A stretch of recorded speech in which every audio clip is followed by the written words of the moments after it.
bizi. Edenişin bol seni yatlayan gülüm, seni yattan çıkarmagın meni. Döyenim seni nelerde, koydun beni ağır derde.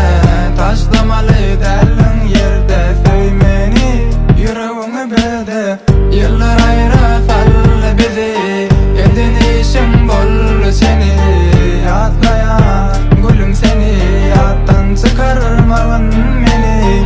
Döyenim seni nelerde, koydun beni ağır derde. Taşlamalı delin yerde, söymeni yüreğimi berde.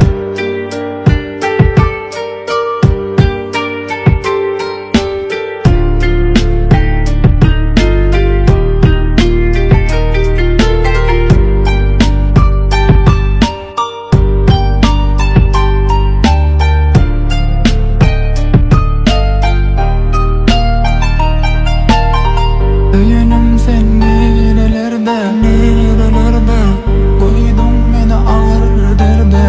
Taşlamalı delin yerde, söymeni yüreğimi berde. Hiç kim tutmaz senin ornunu, yemişlik sevgimizi yıllar ayırdı. Sensiz bu durmuş bana garanti, sana taraf baryan yollarım yapılı. Hisada hüvüsüm asla kalmadı, senden geçecektim kıyçılık yolları. Suyucu günlerimizi yatlama olup kaldı, sensiz tapmadım derdime dermanı.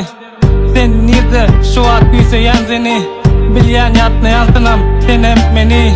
Unutmarım ilkinci sana veren sevgimi, men yaşayan demek yaşat yer biri. Yılgırsın garaja gözlerin beni cadıladı, senin vasfını neçe yazsam adiyali. Sen yılgıranda unut gelgen mustane, yüreğimin iyisi kalbimin saylanı.